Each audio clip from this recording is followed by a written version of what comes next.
Right world, it's your boy Young Jorge with my beautiful wife Casey, and we have landed in Kuala Lumpur. We want to be the first to welcome you and just kind of give you a little bit of rundown of our first initial thoughts on Kuala Lumpur, what kind of time we're having here, and just share some of our experiences with you. Well, first let's just show you the view.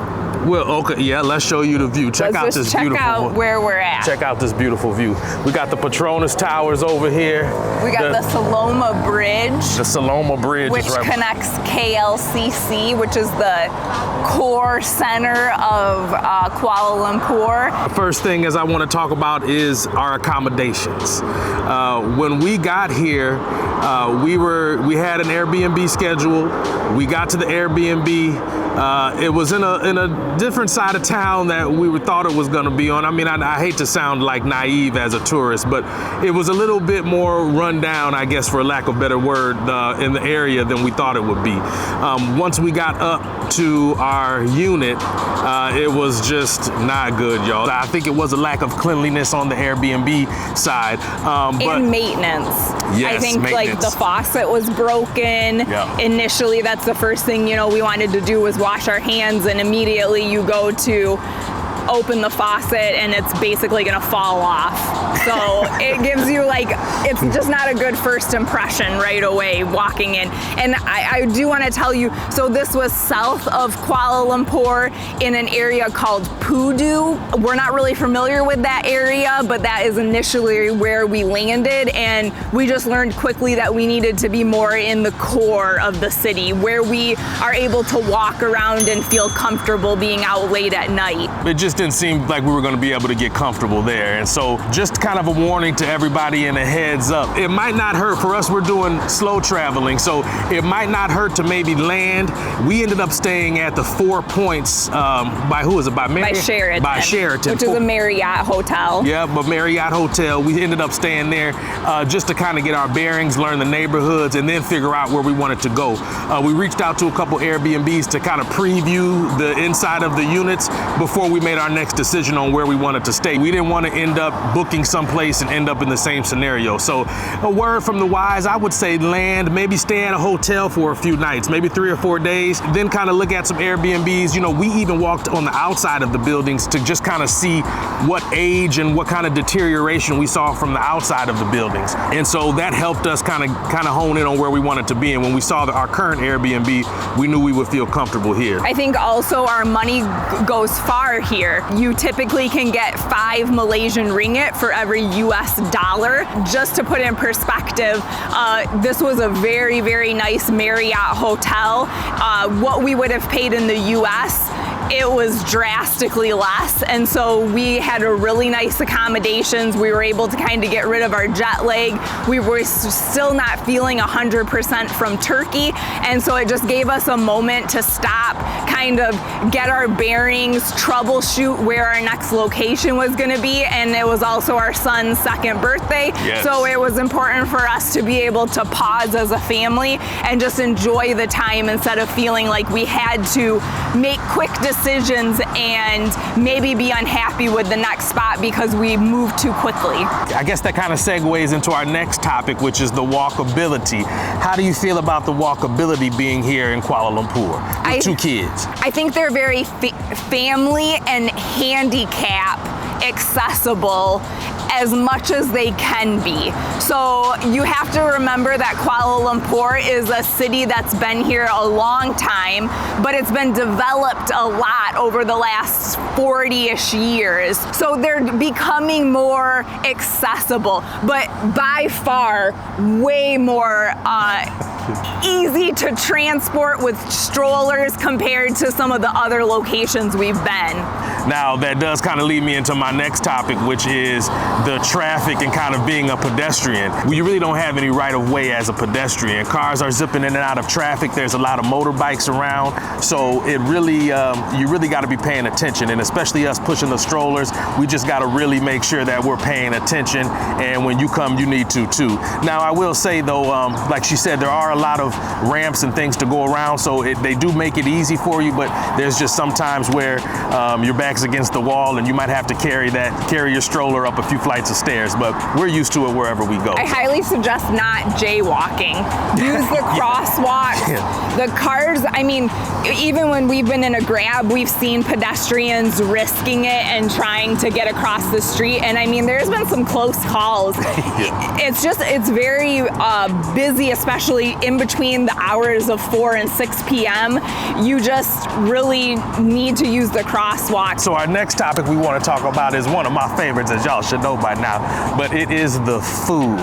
Now, Kuala Lumpur is a very diverse place, and you got people from all over the world, from China, the Middle East, India, Australia, even Indonesia, which is close by. So it is a mecca of food, you guys. And then a whole community of Malay. And we had a great tour guide that kind of broke down some of the cuisine for us as well. She did mention that like Burger King or McDonald's, that they're still halal. So they make it a point to make sure that the menu is halal. You can tell that the Muslim people are taken into account with every decision that's made in Malaysia, at least Kuala Lumpur. Now, it's interesting because it's kind of a contrast. So they do have a lot of halal items, but you have Chinese and Thai people here, so they're serving up their pork and they're doing it the right way, y'all. So right, go to Chinatown and they're gonna throw halal right out the window. Yeah.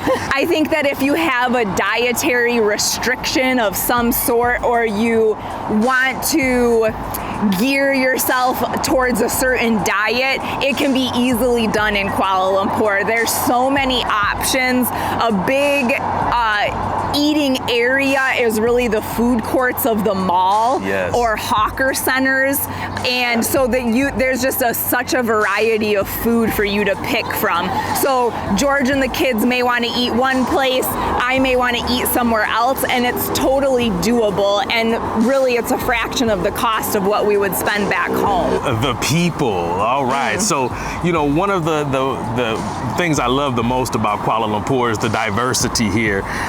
When you're walking down the street, you really don't know who's who, especially with the Muslim traditions. A lot of people are covered, and so it's really it's just really been a breath of fresh air to be in a place, like she mentions in the mall and the food courts, where you just look around and just see different shades of people.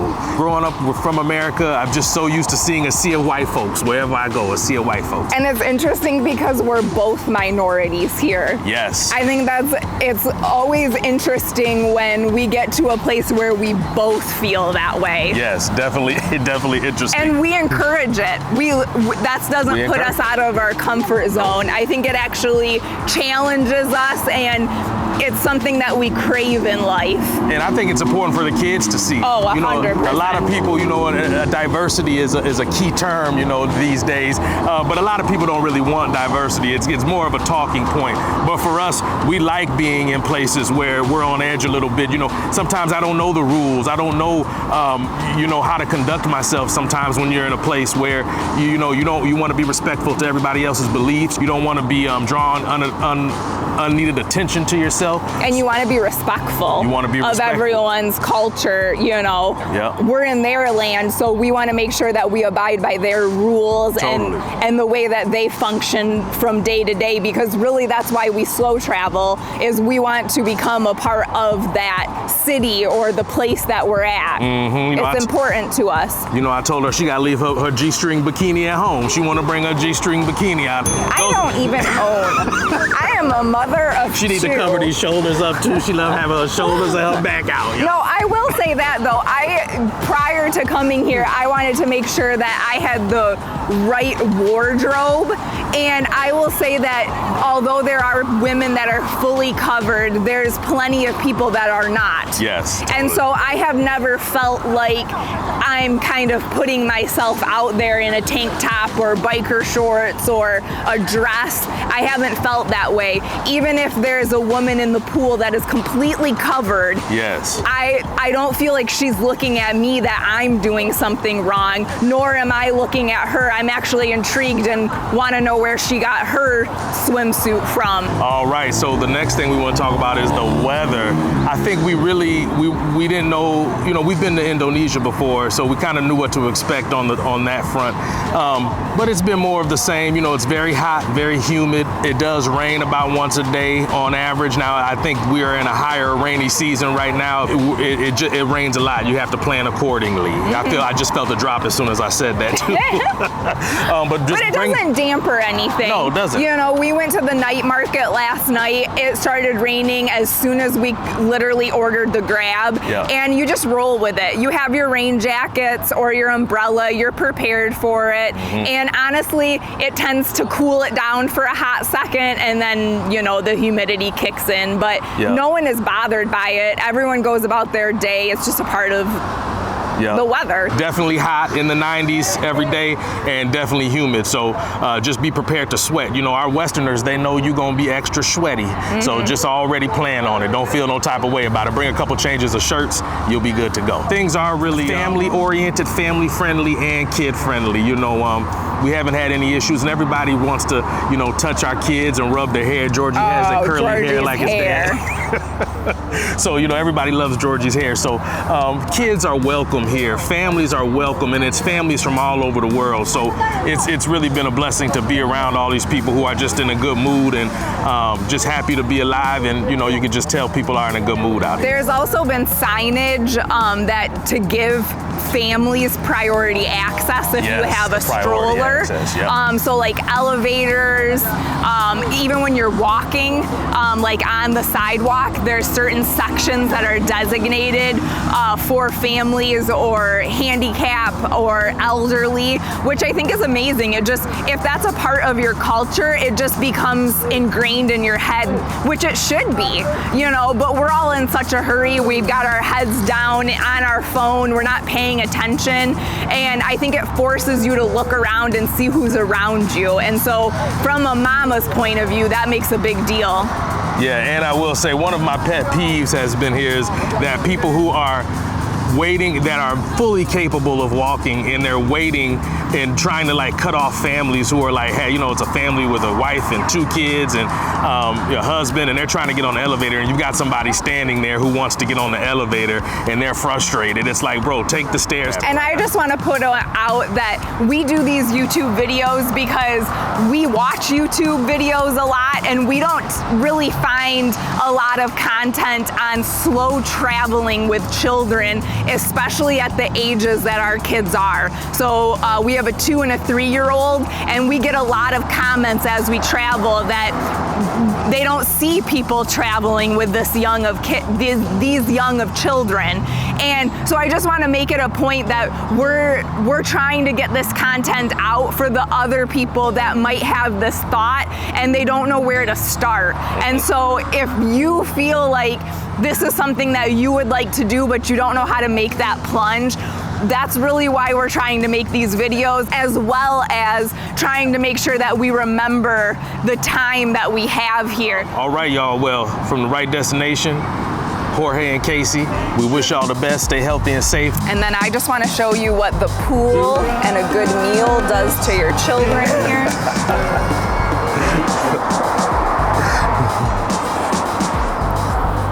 We have a gift, money spent. Even if you want to pitch a tent, no need to grumble, no food to waste, especially if you have expensive taste. The right